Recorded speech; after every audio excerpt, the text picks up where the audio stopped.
सारा सर्वे कराया और इलेक्शन कमीशन ने एक लेटर जो जारी किया, उस लेटर में बाकायदा लिखा कि जो वोटर लिस्ट बनानी है उसमें डोर टू डोर जाके, यानी घर घर जाके ये वेरीफाई करना है कौन कौन वोटर हैं, कौन नया वोटर है, कौन मर गया और कौन व्यक्ति यहां से जाके दूसरी जगह शिफ्ट कर गया। ये बाकायदा डायरेक्शन दी गई। लेकिन जब डिस्ट्रिक्ट कलेक्टर, जो डिस्ट्रिक्ट इलेक्टोरल ऑफिसर होता है, पहले ये लेटर हर स्टेट के इलेक्शन ऑफिसर जो है उनको जारी किया गया और उसके माध्यम से इस ऑर्डर की कॉपी नीचे डीएम एसडीएम तक भेजी गई कि ये आपको काम करना है। और उसके बाद में जो कलेक्टर्स हैं, उन कलेक्टर्स ने बीएलओ और एसडीएम्स वगैरह उनकी रिपोर्ट के आधार पर एक सर्टिफिकेट वो जारी करते हैं कि ये जो वोटर लिस्ट है ये सब कुछ चेक करने के बाद पूरी तरह से सही है और अब हम इसको जारी कर रहे हैं और भेज रहे हैं, हम भेज रहे हैं इसको। सो उसके बाद वो सारी चीजें होके इलेक्शन कमीशन के पास आती हैं, देन फाइनल जो वोटर लिस्ट है वो जारी होती है सबकी। वो जो वोटर लिस्ट जारी हुई है, आप जान के हैरान होंगे, उन वोटर लिस्ट में अकेले मैं उत्तर प्रदेश की बात बता रहा हूं, अकेले उत्तर प्रदेश में 71 लाख वोटर्स डुप्लीकेट हैं, अकेले एक प्रदेश में। बंधुओं का आज की इस प्रेस कॉन्फ्रेंस में स्वागत करता हूं। और आज इस प्रेस कॉन्फ्रेंस में हमारे दो मेहमान और साथ में हैं। अभी तक तो भानु प्रताप सिंह जी, मैं सबसे पहले तो मैं सभी राजेंद्र जी, चेक करना जरूरी, कपिल जी, महमूद प्राचा जी, हम लोग करते रहे हैं। लेकिन आज हमारे साथ दो मेहमान और जुड़े हैं इस प्रेस कॉन्फ्रेंस में, जिसमें बीसी के पार्टी के राष्ट्रीय अध्यक्ष डॉक्टर थिरुमावलवन जी, जो मेंबर ऑफ पार्लियामेंट हैं लोकसभा से अपने तमिलनाडु से, और दूसरे डॉक्टर रवि कुमार जी, आप भी मेंबर ऑफ पार्लियामेंट हैं लोकसभा से। दोनों, आप general secretary, national general secretary हैं बीसी के और आप नेशनल प्रेसिडेंट हैं। तो इससे पहले कि मैं ये लोग अपनी बात रखें, मैं चाहूँगा कि पहले जो आज ईवीएम के बारे में और जो वोट के बारे में, जो फर्जी वोट जो बनी है या डिलीट हुई है वोट, उसके बारे में जो सुप्रीम कोर्ट में आज सुनवाई थी, मैं चाहूँगा advocate Bhanu Pratap Singh ji supreme court की आज की सुनवाई के बारे में एक ब्रीफ दे दें। उसके बाद थिरुमावलवन जी बोलेंगे, फिर डॉक्टर रवि कुमार जी बोलेंगे। भानु जी बीच में लोकतंत्र के चौथे स्तंभ के रूप में इस देश को बचाने की लगातार कोशिश में लगे मेरे मीडिया के साथियों, आप सभी का हार्दिक अभिनंदन। आज की प्रेस कॉन्फ्रेंस में आने के लिए बहुत बहुत धन्यवाद। साथियों, आज एक केस कोर्ट में लगा हुआ था, चीफ जस्टिस साहब की कोर्ट, और आप जानकर हैरान होंगे जो डाटा मैं अब आपके सामने दे रहा हूं कि इस देश का इलेक्शन कमीशन किस कदर बेईमान और किस कदर गैर जिम्मेदार, मैं दोनों शब्द यूज कर रहा हूं, और सरकार के साथ मिलकर इस देश के जो वोटर्स हैं उनके साथ कितना बड़ा धोखा किया जा रहा है। संविधान का अनुच्छेद 324 इलेक्शन कमीशन को जितनी पावर देता है वो सिर्फ इसलिए कि वो independently free, fair and transparent election करा सके। वो जो बाकी बेईमानी कर रहा है और किस तरह से जो चुनाव आयोग जिन मशीनों को यूज कर रहा है, कहीं से भी वो सर्टिफाइड और वेरीफाइड नहीं है, जो हम आपके सामने आरटीआई के माध्यम से खुलासा कर चुके हैं। और इसके साथ साथ जिस तरह से बीजेपी के पदाधिकारी भारत इलेक्ट्रॉनिक्स लिमिटेड में इंडिपेंडेंट डायरेक्टर के रूप में सारा वो काम संभाल रहे हैं जो ईवीएम बनाने का है, वीवीपैट बनाने का है, और सीक्रेट इनक्रिप्टेड कोड जो कोर है उसके लिए जो चिप इस्तेमाल होती है, उन सब के डेवलपमेंट में किस तरह का उनका रोल है। अगर सीधे से कहूं कि बीजेपी ही मशीन बना रही है और इलेक्शन भी बीजेपी ही करा रही है।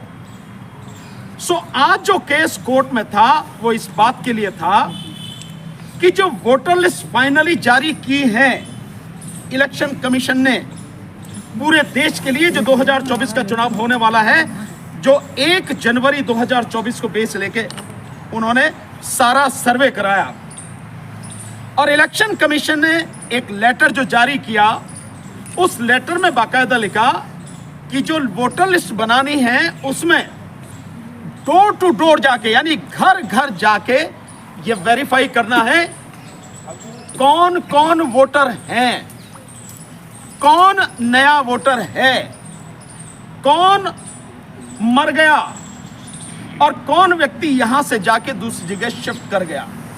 ये बाकायदा डायरेक्शन दी गई। लेकिन जब डिस्ट्रिक्ट कलेक्टर, जो डिस्ट्रिक्ट इलेक्टोरल ऑफिसर होता है, पहले ये लेटर हर स्टेट के इलेक्शन ऑफिसर जो है उनको जारी किया गया और उसके माध्यम से इस ऑर्डर की कॉपी नीचे डीएम एसडीएम तक भेजी गई कि ये आपको काम करना है। और उसके बाद में जो कलेक्टर्स हैं, उन कलेक्टर्स ने बीएलओ और एसडीएम्स वगैरह उनकी रिपोर्ट के आधार पर एक सर्टिफिकेट वो जारी करते हैं कि ये जो वोटर लिस्ट है ये सब कुछ चेक करने के बाद पूरी तरह से सही है और अब हम इसको जारी कर रहे हैं और भेज रहे हैं, हम भेज रहे हैं इसको। सो उसके बाद वो सारी चीजें होके इलेक्शन कमीशन के पास आती है, देन फाइनल जो वोटर लिस्ट है वो जारी होती है सबकी। वो जो वोटर लिस्ट जारी हुई है, आप जान के हैरान होंगे, उन वोटर लिस्ट में अकेले मैं उत्तर प्रदेश की बात बता रहा हूं, अकेले उत्तर प्रदेश में 71 लाख वोटर्स डुप्लीकेट हैं, अकेले एक प्रदेश में। और बाकी 28 राज्यों और 8 केंद्र शासित प्रदेशों में आप इसी से अंदाजा लगा सकते हैं कि कितने वोटर्स डुप्लीकेट हैं। यह मामला सुप्रीम कोर्ट में था, चीफ साहब की कोर्ट में था। और इसके साथ साथ मैं कुछ और डाटा आपके सामने दूंगा जिससे आप जानेंगे कि इलेक्शन कमीशन किस कदर बेईमान और निकम्मा है। जो जिम्मेदारी संविधान ने उसको सौंपी, उस जिम्मेदारी को निभा नहीं रहा है और इतनी हेरफेर है जिसकी आप कल्पना नहीं कर सकते। मैं कुछ डाटा उसके विषय में आपको देता हूं। ये तो मैंने आपको बताया कि डुप्लीकेट किस तरह से है। डुप्लीकेट किस आधार पर है? डुप्लीकेट है भाई, चेहरे से आप पहचान लो किसी का फोटो, एक ही व्यक्ति का फोटो 2, 3, 4 जगह हो सकता है, एक ही व्यक्ति का नाम 2, 3, 4 जगह हो सकता है। सो इस आधार पर जो डुप्लीकेट है वो 71 लाख वोट है। आप कहेंगे कैसे काम आएंगे ये जो फेज में कराता है ना इलेक्शन कमीशन, ये उसी बेईमानी में काम आते हैं। माना 1000, 2000 या 5000 लोगों की वोटें यहां पर है डुप्लीकेट इस कॉन्स्टिट्यूंसी में। इस कॉन्स्टिट्यूंसी में पहले फेज में हो रहा चुनाव, देन अगली कॉन्स्टिट्यूंसी जो है उसमें अगले फेज में चुनाव होगा, वहां भी वही वोटर है, फिर तीसरे में होगा। सो ये जो लोग हैं ये इस तरह से वोट देके काम आते हैं। अब आप कल्पना कीजिए कि जहां पे 100 वोटों से, 50 वोटों से, 500, 1000, 2-4 हजार वोटों से हार जीत होती है, वहां 71 लाख वोटों में कितनी कॉन्स्टिट्यूंसी साफ हो जाएगी, कितनी बड़ी बेईमानी हो जाएगी। और इलेक्शन कमीशन की जिम्मेदारी है कि एक भी वोटर जो 18 साल का है और जिंदा है, उसकी वोटर लिस्ट में आए बिना न रह जाए, उसका नाम आए बिना न रह जाए और कोई डुप्लीकेट या किसी तरह की भी गड़बड़ी नहीं होनी चाहिए। ये मुकदमा चल रहा है। अब मैं आपको बताता हूं इसके अलावा एक और बड़ा मजेदार डाटा है। इलेक्शन कमीशन कहता है कि 18 से 19 साल के जो लोग, बच्चे हैं, जो नए वोटर हैं 18 से 19 साल के, वो ओवरऑल जो है पूरे देश में उनकी संख्या जो कुल वोटर हैं उसकी 4-4.5%, कहीं 4.38% है, कहीं 4.56% है, कहीं 4.1% है, कहीं 3.89%। तो एवरेज जो है वो 4% जो वोटर है वो 18 से 19 साल का है। अब मैं आपको आंकड़े दिखाता हूँ, आप चौंकाने वाले आंकड़े आपके सामने आएंगे। एक आंकड़ा मैं दिखाता हूँ सबसे पहले, प्रधानमंत्री नरेंद्र मोदी की कॉन्स्टिट्यूंसी बनारस जिले का मैं आपको डाटा दिखाता हूँ। ये सारे के सारे डाटा इलेक्शन कमीशन ने दिए हैं, हमारे नहीं है, ये उसके द्वारा दिए गए हैं। ये डाटा कहता है बनारस में 8 विधानसभा हैं, एक मतलब पूरे जिले में जो टोटल वोट हैं उन 8 जिलों में, वो 8 विधानसभाओं में या बनारस जिले में वो है 30,30,426। जो सर्वे कराया गया डोर टू डोर, जैसा वो इलेक्शन कमीशन बता रहा है, वो है 30,30,426, यानी हर वोटर का उन्होंने डोर टू डोर सर्वे करा लिया। उसके बाद में जो मर गए हैं वो लोग, वो मर गए हैं, इलेक्शन कमीशन बताता है 1182 मर गए। बनारस की बात बता रहा हूं मैं। इसके अलावा जो शिफ्टेड है, यहां से छोड़कर कहीं और चले गए, उनकी संख्या है 3,285।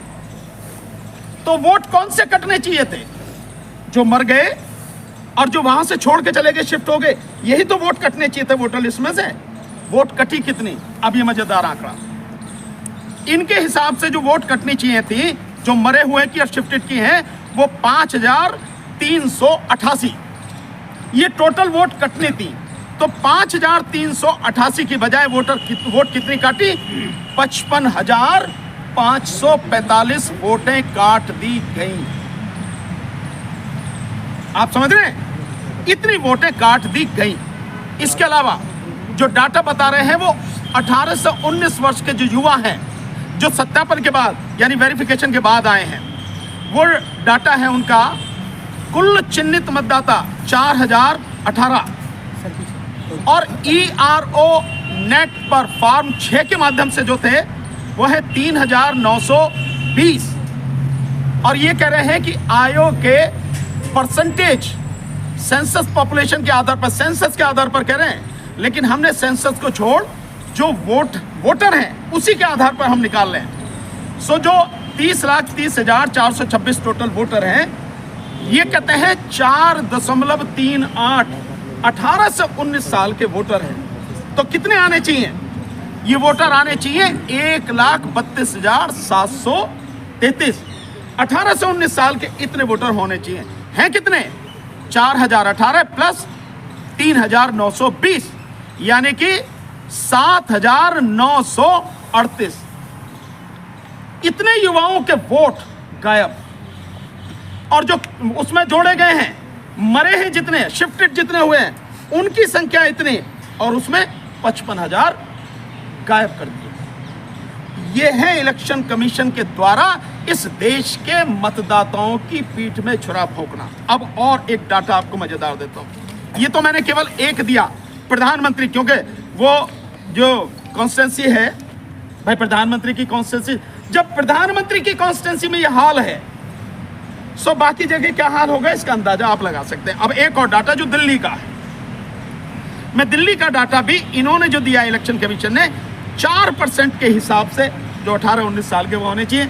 मैं 1-2 कह देता हूं आपको, देन उसके बाद में आपको पता लग जाएगी कि क्या क्या वोटर लिस्ट में हेर फेर है।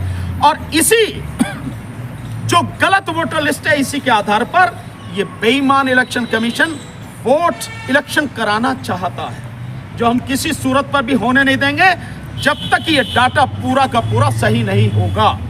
और इसके विषय में बाकायदा इलेक्शन कमिश्नर तीनों के खिलाफ, जो कलेक्टर्स हैं हर जिले के, क्योंकि वो सब इन्वॉल्व हैं इसमें, और स्टेट के जो इलेक्शन कमिश्नर, जो इलेक्शन ऑफिसर्स हैं, सबके खिलाफ FIR कराई जाएगी IPC की धाराओं में। सबके खिलाफ, बख्शा किसी को जाएगा नहीं। वो क्या है दिल्ली का, आप देखें, मैं बताता हूँ।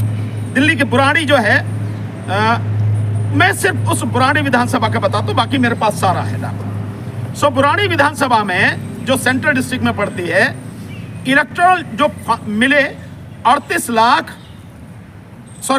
3,83,271, वेरीफाई कितने का किया? 3,83,271 सबको वेरीफाई कर लिया। शिफ्ट कितने हुए? 574। और मर कितने गए? 0, कोई नहीं मरा। और दोनों मिला के कितने हो गए? 574। तो वोट कितनी कटनी चाहिए थी? 574। काटी कितनी गई? 285। बाकी क्यों नहीं काटी गई? अब आगे आ जाइए। जो 18 से 19 साल के वोटर हैं जो आइडेंटिफाइड किए गए वो थे 4,635। जो फॉर्म 6 के माध्यम से ER और नेट से मिले वो थे 319। यानी कि टोटल जो ये है लगभग 5,000 हैं जो 18 से 19 साल के वोटर हैं। पर जो कह रहे हैं कि 4% होना चाहिए, 4% के हिसाब से जब निकालते हैं तो वो आते हैं 15,331। ये नौजवान 18 से 19 साल के वोटर होने चाहिए। 10,000 कहां गए? 10,000 कहां गए? वोट कोई किसी को दे, उसका हक है, लेकिन ये जिम्मेदारी के इलेक्शन कमीशन की है कि हर वोटर का नाम जो जिंदा है वोटर लिस्ट में होना चाहिए। और बाकायदा सुप्रीम कोर्ट की 2023 की जजमेंट है, उसमें सुप्रीम कोर्ट ने कहा है कि एक भी वोटर का वोट कटे बिना रहना नहीं चाहिए। ये है इनकी सारी की सारी कार्रवाई। और ये किस सेक्शन में आता है? ये दफा 420 IPC, दफा 467 IPC, 468 IPC, 471 IPC और साथ में 120B IPC के तहत इन सब के खिलाफ मुकदमा दर्ज कराएंगे। हम कोर्ट में चल रहा है और जिस तरह की सारी चीजें ये करना चाह रहे हैं वो किसी हालत में हम होने नहीं देंगे।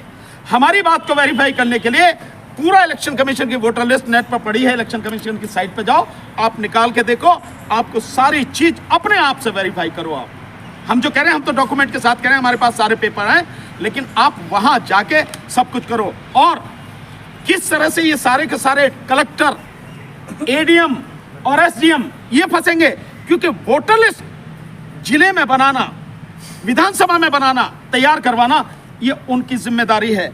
और कलेक्टर ही सर्टिफिकेट इशू करता है। क्या इस सर्टिफिकेट इशू करता है वो मैं आपको एक बार पढ़ के सुनाता हूं, जो हर कलेक्टर उसकी जिम्मेदारी है, जो वो देता है कि बिना इस लेटर के वो दे नहीं सकता। देखिए, और ये सब हमने RTI में लिया हुआ है, ये सारा, ये देखें आप, ये वो सर्टिफिकेट है जिसे जिले का कलेक्टर इशू करता है, जिस समय वो फाइनली कहता है कि सबकी जांच कर ली घर घर जाके और सब कुछ बिल्कुल सही है। और अदालत भी अगर इन सारे सबूतों को नहीं मानेगी तो देश पूरा हम सब मिलके सड़क पर आंदोलन करेंगे। और जब तक ये सही नहीं होगा तब तक किसी सूरत में इस बार चुनाव होने नहीं देंगे। EVM तो होने ही नहीं देंगे EVM से, लेकिन इसके बिना भी नहीं होने देंगे। क्या है, मैं पढ़ के सुनाता हूं, थोड़ा सा सही रहेगा आपको। यह है भारत निर्वाचन आयोग के निर्देशानुसार। कब दिए निर्देश?